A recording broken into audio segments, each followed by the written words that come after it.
Entry blog hari ini tentang simbol ini yang bagi saya berarti globalisasi dan berasal dari teknologi pencatatan untuk penerjemahan. Hari ini saya ingin menjelaskan secara singkat dalam 4 menit apa itu catatan. Teknologinya sedemikian rupa bagi para penerjemah yang mereka perlukan dan mengapa tanda ini bagi para penerjemah lain mungkin merupakan keseluruhan cara lain. Membutuhkan penerjemah teknik nada berturut-turut menafsirkan artinya seorang pembicara 10-15 menit dan interpreter kemudian menerjemahkan semuanya. Yang kita perlukan adalah blok kecil yang penting dan harus mudah dipegang, tidak boleh terlalu besar dan berupa pulpen. Yang paling penting sebenarnya adalah itu penerjemah tidak pernah menuliskan keseluruhan teks atau sejumlah besar kata. Itulah sebabnya hal ini tidak masuk akal dan misalnya tidak masuk akal sama sekali itu akan memakan waktu terlalu lama.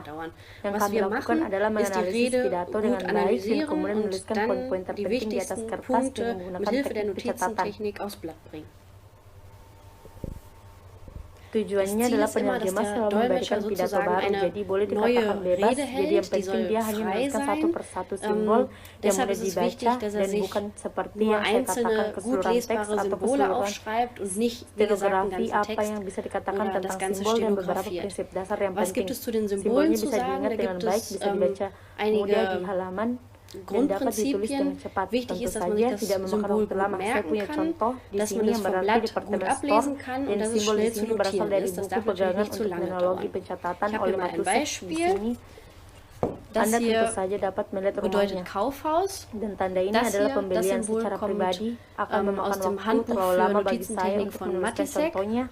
Tulis sebuah kalimat mulai saja. Jerman, Spanyol, dan 26 negara anggota lainnya hanya bisa mendapatkan keuntungan dari globalisasi jika mereka bekerja sama, sehingga kita sekarang dapat melihat secara praktis struktur di sini bahwa di balik garis ini kita selalu memanfaatkan semua orang yang pada awalnya memiliki koneksi yang paling penting. Anda dapat segera melihat struktur ini, hanya keuntungan ketika bekerja sama. Sekarang saya akan menunjukkan kepada Anda beberapa prinsip dasar penting lainnya.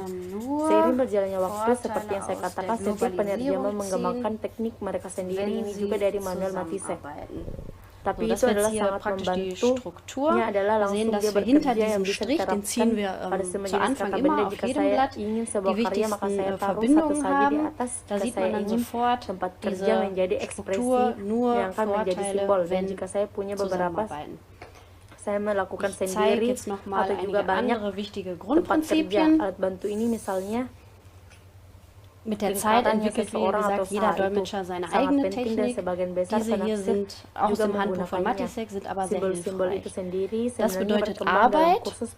Wenn ich jetzt einen Kopf drauf male, ist das direkt der Arbeiter. Das kann man auf alle möglichen Substantive anwenden. Wenn ich ein Verb möchte, dann stelle ich einfach ein N oben Apakah dran. Anda menggunakan tanda ini atau ini untuk departemen store? Pada akhirnya sama sekali tidak relevan. Apa yang lebih penting adalah Anda menulis catatan tersebut agak jauh agar Anda dapat melihatnya sekilas setelahnya. Anda harus dapat mengenali apa yang dimaksud. Diese Hilfen, also zum Beispiel der Kreis für einen Menschen oder das N für ein Verb, sind wirklich wichtig und das benutzen auch die allermeisten Dolmetscher. Die Symbole an sich entwickeln sich eigentlich im Laufe der Arbeit. Was noch hilfreich ist, sind die Zeiten. Wir haben also zum Beispiel Arbeiten, das wäre jetzt die Vergangenheit. Und das hier wäre wird arbeiten in der Zukunft. Hanya berfungsi pada saat ini. Anda juga menciptakan banyak gambar pada saat itu, jadi bahwa Anda bisa membuat sebagian besar catatan Anda sendiri sudah beberapa minggu sejak saya tidak bisa membaca sama sekali, dan bukan intinya demikian pula seorang penerjemah mungkin tidak bisa membaca catatan orang lain. Hat notiert, möchte jetzt übersetzen, blättert redet dabei und muss eigentlich auf den ersten Blick erkennen können, was war denn das nochmal, was möchte ich jetzt sagen, denn sonst steht der Dolmetscher da und guckt die ganze Zeit nur aufs Blatt, muss wahrscheinlich Pausen machen und das wirkt dann einfach unprofessionell. Wichtig zu sagen ist vielleicht auch noch, dass das Ganze meistens nur im Moment funktioniert. Man erfindet auch viele Zeichen aus dem Moment heraus, sodass man die eigenen Notizen meistens nach ein paar Wochen schon gar nicht mehr lesen kann. Das ist auch gar nicht Sinn der Sache. Genauso kann ein Dolmetscher die Notizen eines anderen wahrscheinlich nicht lesen.